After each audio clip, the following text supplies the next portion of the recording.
Cling 3.0 AI व्हिडिओच्या दुनियेत सध्या याच नावाची चर्चा आहे. आणि का असू नये? कारण हे फक्त एक साधंसुधं अपडेट नाहीये, ही एक म्हणायला हरकत नाहीये, एक मोठी क्रांतीच आहे. तर चला आजच्या या विश्लेषणात जरा खोलात जाऊन बघूया की क्लिंग 3.0 मध्ये असं काय आहे जे सगळ्यांना इतकं भुरळ घालतंय. बघा, मी एकटाच नाही म्हणत आहे. रूर खीथ, जे स्वतः एक AI कंटेंट क्रिएटर आहेत, ते म्हणतात की हे खरंच एक क्रांतिकारी मॉडेल आहे. आणि जेव्हा या क्षेत्रातला एखादा तज्ज्ञ असं काही म्हणतो, तेव्हा नक्कीच त्यात काहीतरी मोठं असणार. तर मग आज आपण काय काय पाहणार आहोत? आपण सुरुवात करणार आहोत की ही नेमकी किती मोठी झेप आहे. त्यानंतर बघूया की क्रिएटर्सना किती कंट्रोल मिळतोय. मग आपण युनिफाईड सिस्टम म्हणजे काय ते समजून घेऊ, क्रिएटरसाठी नवीन काय काय आहे ते पाहू आणि शेवटी AI व्हिडिओचं भविष्य काय असेल यावर एक नजर टाकू.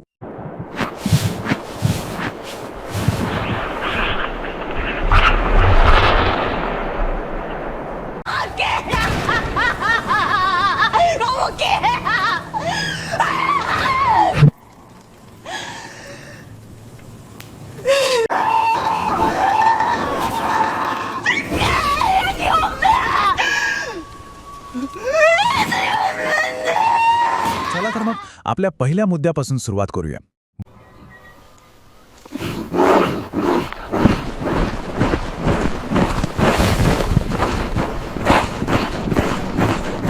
व्हर्जन 2.6 पासून 3.0 पर्यंतचा हा प्रवास हा फक्त एक आकडा नाहीये, तर क्षमतांमध्ये झालेला एक प्रचंड मोठा बदल आहे. सगळ्यात पहिला आणि महत्त्वाचा बदल म्हणजे व्हिडिओची लांबी. आता 15 सेकंदांपर्यंतचे व्हिडिओ जनरेट करता येतात. हे ऐकायला मे बी कमी वाटेल, पण आधीच्या तुलनेत ही खूप मोठी गोष्ट आहे. कारण जास्त लांबी म्हणजे अधिक चांगल्या प्रकारे कथा सांगण्याची संधी. पण खरं सांगायचं तर खरी जादू आहे ऑडिओमध्ये. आठवतंय ते जुने AI मॉडेल्स कसे रोबोटिक, अगदी पत्रेच्या डब्यातून आल्यासारखे आवाज काढायचे? क्लिंग 3.0 ने ते सगळं बदलून टाकलंय.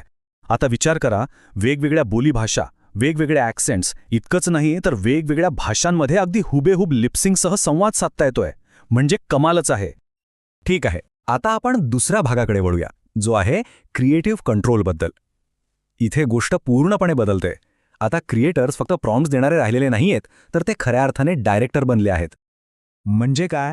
तर आता बघा, एकाच प्रॉम्प्टमध्ये सीनमध्ये कॅमेरा कट टाकता येतो, विशिष्ट साऊंड इफेक्ट्स जोडता येतात, स्क्रिप्टनुसार संगीत टाकता येतं आणि सगळ्यात भारी म्हणजे कॅमेऱ्याच्या प्रत्येक हालचालीवर अगदी सूक्ष्म नियंत्रण ठेवता येतं. हे सगळं एकाच जनरेशनमध्ये. हे बघा, हा एक प्रॉम्प्ट आहे. किती तपशीलवार आहे बघा. कॅमेरा कसा फिरेल, चेहऱ्यावर कसा झूम होईल आणि तेही रोबोटिक आर्मने. आणि त्यात थोडाही शेक नको, इतक्या पातळीवर जाऊन आता AIला सूचना देता येतात. अविश्वसनीय आहे हे. आणि एवढ्यावरच थांबत नाही. मोशन ब्लर, रॅक फोकस यांसारख्या व्यावसायिक सिनेमात वापरल्या जाणाऱ्या टेक्निक्स किंवा व्हिडिओचा वेग अचानक कमी जास्त करणे, ज्याला स्पीड रॅम्पिंग म्हणतात, हे सगळं आता थेट प्रॉम्प्टमधून शक्य आहे. यामुळे व्हिज्युअल क्वालिटी एका वेगळ्याच लेवलवर पोहोचली आहे.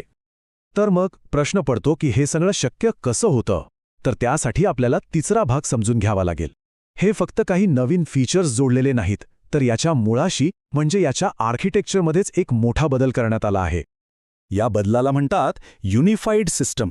आता सोप्या भाषेत सांगायचं झालं तर व्हिडिओ बनवणं, त्यात आवाज टाकणं, कॅमेऱ्याची हालचाल ठरवणं, या सगळ्या गोष्टींसाठी वेगवेगळी टूल्स वापरण्याऐवजी हे सगळं एकाच ठिकाणी, एकाच मॉडेलच्या माध्यमातून होतं.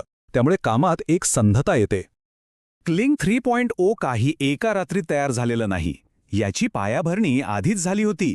क्लिंग 2.6 मधला ऑडिओ आणि लिपसिंक, O1 ओमनी मॉडेलमधली कॅरेक्टर कन्सिस्टन्सी आणि मोशन कंट्रोलमधला कॅमेरा फिजिक्स, या सगळ्या वेगवेगळ्या तंत्रज्ञानांना एकत्र आणून हे एक शक्तिशाली मॉडेल तयार झालंय.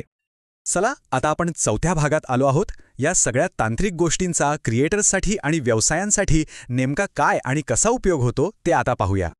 आकडेवारी बघितली तर असं दिसतंय की या तंत्रज्ञानाचा सगळ्यात जास्त म्हणजे तब्बल 45% वापर हा UGC म्हणजे युजर जनरेटेड कंटेंटसारख्या जाहिरातींसाठी होऊ शकतो. त्यानंतर 30% शॉर्ट फिल्मसाठी आणि 25% VFX प्रोटोटायपिंगसाठी. म्हणजे याचा प्रभाव खूप मोठ्या प्रमाणावर होणार आहे. आता या नवीन वर्कफ्लोमुळे काय होतंय माहितीये? क्रिएटरसाठी तर हे वरदानच आहे. विचार करा, पूर्वी प्रत्येक शॉटसाठी वेगळं फुटेज तयार करा, मग ते एकत्र जोडा, किती वेळ जायचा. आता तसं नाही. आता एकाच प्रॉम्प्टमध्ये संपूर्ण मल्टी शॉट सिक्वेन्स तयार करता येतो. म्हणजे ॲसेट जनरेट करण्यापासून ते एडिटिंगपर्यंतचा प्रचंड वेळ वाचतोय. सगळं काही एकाच झटक्यात. आणि आता आपण शेवटच्या टप्प्यात आलो आहोत. क्लिंग 3.0 तर आले, पण पुढे काय? AI व्हिडिओचं भविष्य कसं असेल याबद्दल क्रिएटिव्ह समुदायाला काय वाटतं, त्यांच्या काय अपेक्षा आहेत ते बघूया. तर क्रिएटर्सना भविष्यात 3 मुख्य गोष्टी हव्या आहेत. 1. नेटिव्ह 4A आणि 60 FPS व्हिडिओज, जेणेकरून व्यावसायिक दर्जाचं काम करता येईल. 2. रिजनल इनपेंटिंग, म्हणजे व्हिडिओचा फक्त एखादा भाग बदलायचा असेल तर पूर्ण व्हिडिओ पुन्हा बनवायची गरज नाही. आणि 3 म्हणजे 30 ते 60 सेकंड किंवा त्याहून जास्त लांबीचे व्हिडिओ, ज्यामुळे मोठ्या कथा सांगणं सोपं जाईल. तर मग या सगळ्याचं सार काय? क्लिंग 3.0 मुळे हे स्पष्ट झालंय की AI व्हिडिओ तंत्रज्ञान आता केवळ एक खेळणं किंवा काहीतरी आकर्षक प्रयोग करून पाहण्यापुरतं मर्यादित राहिलेलं नाहीये. ते आता एक व्यावसायिक, प्रोडक्शन रेडी साधन बनलं आहे, जे क्रिएटिव्ह लोकांच्या कामाचा एक अविभाज्य भाग बनू शकतं. आणि जाता जाता एक महत्त्वाचा प्रश्न. जेव्हा क्रिएटर्सच्या हातात इतकं शक्तिशाली साधन येतं, तेव्हा अशा कोणत्या कथा, कोणत्या कल्पना समोर येतील ज्या आजपर्यंत फक्त अशक्य वाटत होत्या? विचार करा, कारण त्या कथा लवकरच आपल्या समोर येणार आहेत.